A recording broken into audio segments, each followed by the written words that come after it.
എപ്പോഴും പിള്ളേരുടെ അച്ഛനമ്മമാരാണ് വായു പല്ലേക്കുന്നുണ്ട് എടുത്തു പിടിച്ച് കൊണ്ടുവരിക. ഇവിടെ അങ്ങനെയല്ല ഏട്ടാ, നേരെ തിരിച്ചാണ്. കാത്തുമ്മയാണ് രാവിലെ എഴുന്നേറ്റ് ഞാൻ വായു പല്ലേച്ചാൽ പറഞ്ഞ് ഞങ്ങൾ പിടിച്ച് കൊണ്ടുവരികയാണ് ചെയ്യുക. അപ്പം ഞങ്ങൾ കണ്ണാടി നോക്കണമാണ്, അപ്പോൾ അവൾക്കും നോക്കണം എന്ന് പറഞ്ഞ് ഞങ്ങൾ എടുത്ത് പൊക്കിയതാട്ടാ.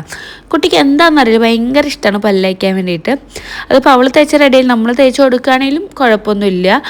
നല്ല കുട്ടിയായിട്ട് നിന്ന് തരൂടെ. അപ്പോൾ അവൾക്ക് വെള്ളത്തിൽ കളിക്കാനുള്ള ഇഷ്ടമല്ലാന്ന് ഞങ്ങൾക്ക് മനസ്സിലായി. പിന്നെ അവളെ വായി കഴിഞ്ഞിട്ട് അവളെ നേരെ മാറ്റിയതിൻ്റെ ശേഷം നമ്മൾ അവൾക്ക് ഈ ഒരു മിഠായി എന്നും കാലത്ത് കൊടുക്കും. ഇതെന്തിനാ വെച്ചാൽ കുട്ടികൾക്ക് ബ്ലഡ് വയ്ക്കാൻ വേണ്ടിയിട്ടാ.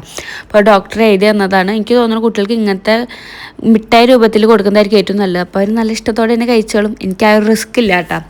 പിന്നെ ഫ്രിഡ്ജിലുണ്ടായിരുന്ന ഞണ്ടും ഇന്നലത്തെ ചിക്കൻ കറിയൊക്കെ ഞാൻ പുറത്തേക്ക് ഇറക്കി വെക്കുന്നുണ്ട്.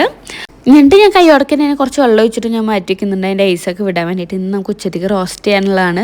എനിക്ക് ഭയങ്കര ഇഷ്ടമായിട്ട് ഞണ്ടിനെ എടുക്കാനൊക്കെ. പക്ഷേ ജീവനോടുള്ളപ്പോൾ എടുക്കാനുള്ള ധൈര്യം എനിക്ക് ഇല്ലാത്തതോട് ചത്തെടുക്കും. ഞാൻ നല്ല നിലയ്ക്ക് എടുത്ത് കളിച്ചിട്ടുണ്ട് കേട്ടോ. പിന്നെ ഞാൻ നേരം കളയാതെ വേഗം നമുക്ക് രാവിലേക്കുള്ള പുട്ടുണ്ടാക്കാനുള്ള കാര്യങ്ങൾ നോക്കുകയാണ്. അപ്പോൾ ഇന്ന് പുട്ടാട്ട് രാവിലേക്ക്. അപ്പോൾ അതിൽ ജീരകവും ഉപ്പൊക്കെ ഇട്ടിട്ട് നന്നായി കുറച്ച് വെള്ളമൊക്കെ ഒഴിച്ച് നന്നായി കുഴച്ച് വയ്ക്കുന്നുണ്ട്. ഞാൻ ആദ്യം കുഴക്കില്ല, ഇങ്ങനെ വെള്ളം ഒഴിച്ചിട്ട് അടച്ചു വയ്ക്കും. അപ്പോൾ കുറച്ച് എനിക്ക് കറക്റ്റ് സെറ്റായിട്ട് വീർത്ത് വരും കേട്ടോ.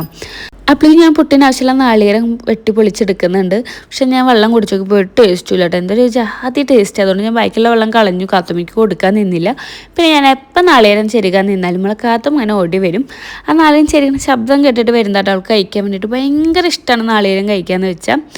അപ്പോഴേക്കും നമ്മൾ പുട്ടുപൊടി കറക്റ്റ് സെറ്റായിട്ട് നമുക്ക് കൈകൊണ്ട് ഇങ്ങനെ വെറുതെ തിരുമ്പി കൊടുത്താൽ തന്നെ നല്ല വേർത്ത് നല്ല സോഫ്റ്റായിട്ട് തന്നെ കിട്ടും. ചിലർ മിക്സിയിലിട്ട് അരയ്ക്കണ കണ്ടത് അതിൻ്റെ ഒന്നും ആവശ്യമില്ല, നല്ല സോഫ്റ്റിൽ തന്നെ കിട്ടും കേട്ടോ. പിന്നെ അതാ ഞാൻ കൈ കൊടുക്കുന്ന ചിക്കൻ കറിയും ചൂടാക്കാൻ വേണ്ടി വെച്ചിട്ടുണ്ട്. അപ്പം ഇന്ന് രാവിലേക്ക് ചിക്കൻ കറിയും പുട്ടാട്ടും. എനിക്ക് ഭയങ്കര ഇഷ്ടമാണ് ചിക്കൻ കറിയും പുട്ടും മീൻ കറിയും പുട്ടും. എനിക്ക് പുട്ടിന് കടലക്കറിയും കാട്ടും ഇഷ്ടം. ചിക്കനാ മീനാ ബീഫ് അങ്ങനെ വല്ലതും കേട്ടോ. ഞാനിങ്ങനെ ചിരട്ടപ്പുട്ടാട്ടം ഉണ്ടാക്കുക. അതാകുമ്പോൾ ഞങ്ങൾക്ക് 2 പീസ് ഉണ്ടാക്കി ഞങ്ങൾക്ക് 2 ആൾക്കും ഓക്കെയാണ്. കാത്തുമ്മയ്ക്ക് അതിലുണ്ടാവും കേട്ടോ. അങ്ങനെ ഒരു പുട്ടുണ്ടാക്കി മാറ്റി വെച്ചതിന് ശേഷം അടുത്ത പുട്ടിലുള്ളത് ചിരട്ടയിലേക്ക് ഇട്ട് കൊടുക്കുന്നുണ്ട്. നാളികേരവും പുട്ടുപൊടിയൊക്കെ ഇട്ടിട്ട് മേല് കുറച്ചൊന്നും നാളികേരം ഇട്ടിട്ട് നേരെ കുക്കറിൻ്റെ മുകളിൽ കയറ്റി വയ്ക്കുക. നല്ല എളുപ്പമാണ്.